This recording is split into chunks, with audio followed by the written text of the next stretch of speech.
हे ऊंचो से गर्व दाता गिरनारी बाओ हे बाओ बाओ गिरनारी। આજ ઈ બાવાની વાત કરવી છે આપણે ને ઈ શિષ્યની વાત કરવી છે તો વાઘનાથ બાવલીઓ કહેવાય કે હજારો સાલ પહેલાની વાત છે। કહેવાય કે રાતે સિંહનું રૂપ ધારણ કરી ને પ્રતિજ્ઞા કરતા હોય, સિંહનું રૂપ લઈને આટા મારતા હોય ગિરનાર ફરતા ને કહેવાય છે કે એક કોળેનું બાળક 9 વર્ષની ઉંમર ને એનું નામ વેલો। કહેવાય કે વેલાના માવતર તો નાનેથી ભગવાનની પાસે ગામતરું થયેલું। કહેવાય છે કે વેલો કોળીનું બાળક છે ને જંગલમાંથી લાકડા કાપી ને લઈ ને જુનાગઢ નગરની અંદર દેવા જાય છે ને પછી કહેવાય કે થેલીમાં લોટ લાવે ને રોટલી બનાવે ને અહીંયા કહેવાય છે કે વાઘનાથ બાપુ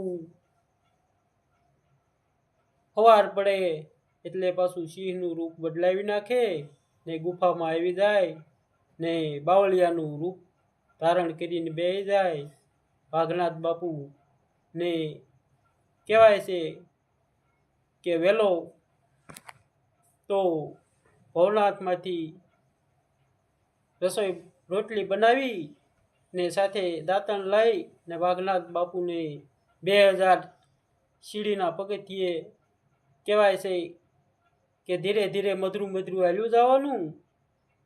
કહેવાય છે કે ગુફા આવે ના વાઘનાથ બાપુને દેવા જાય છે રોટલી ને દાંતણ। ત્યારે વાઘનાથ બાપુ પૂછે છે કે એ વેલા બટા તારે આવવામાં કેમ થોડું મોડું થયું? તો વેલો કહેશે કે આજ બાપુ થોડું મોડું થયું, પણ વેલો એમ નથી કહેતો કે નગરની અંદર આજ કોઈ લાકડા ખરીદવામાં થોડી વાર લાગી હતી ને લોટ થોડોક ઈ કહેવાય છે કે નગરની અંદર એક શેઠ હતો, ઈ લાકડા લઈ લે ને વેલાને લોટ આપે ને વેલો લઈને આવે ભવનાથમાં ને રોટલી બનાવે ને સાથે થોડા દાંતણ તો વેલનાથ બાપુ આટલું જંગલમાંથી કાપ્યું વડલાનું રોજ લઈ જાય। કહેવાય છે કે આમ વાઘનાથ બાપુને સવાર પડેલું કહેવાય છે કે સિંહનું રૂપ બદલાવ્યું, બાવળિયાનું રૂપ ધારણ કર્યું। વેલો આવે છે રોટી બનાવી દાંતણ લઈને વાઘનાથ બાપુને દેવા। તઈ વાઘનાથ બાપુ દાંતણ કરે છે, વાઘનાથ બાપુ દાંતણ કરે છે। કહેવાય છે કે દાંતણ કરી ને 2 સીરિયા કરી કહેવાય છે ઉળ ઉતારી હો ને પછી કહેશે વેલાને કે વેલા તું રોટી બનાવીને તો લઈને આવ્યો છો ને? તે વેલો કહેશે કે હા બાપજી હું રોટી બનાવીને લઈને આવ્યો છું, તો હવે તમે જમી લ્યો રોટી।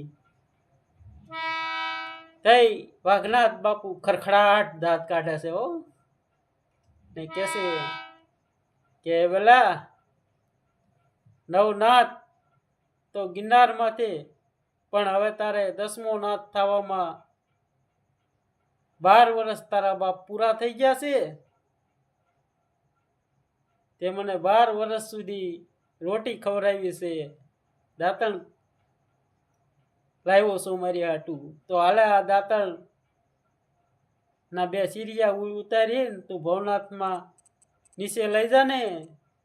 તઈ બાપ વેલા તું આજથી મારો શિષ્ય છો, સોંપી દેજે ભવનાથમાં ને. અને 52 દિવસ સુધી તું પાણી ન પાતો ગંગ ને. હું તને એક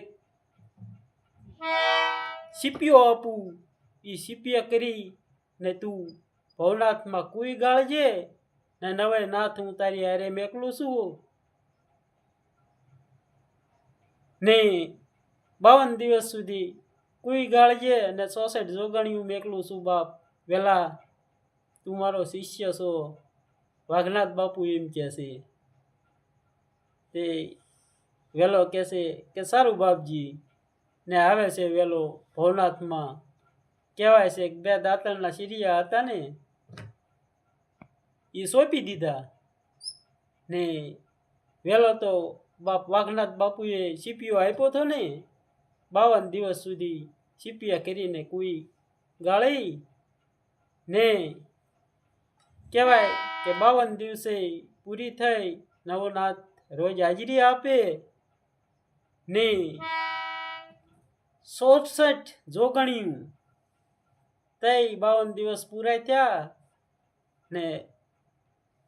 પેલા એ કમંડળ લઈ ને ગંગાજળ જે કુઈ ગાળી હતી ને એ કુઈમાંથી ગંગાજળ કાઢે છે ને. 66 દિવસ એ ગંગાજળ વડલાને પાયું, કુઈ ગાળીને એમાંથી જળ કાઢીને વડલાને રોજ પાય. 66 જમણ પાયું એને.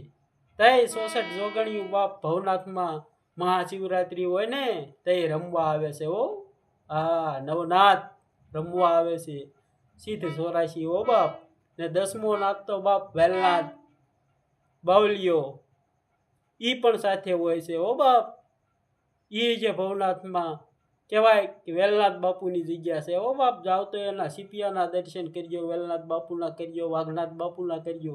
જય ગિરનારી. ઓમ નમો નારાયણ.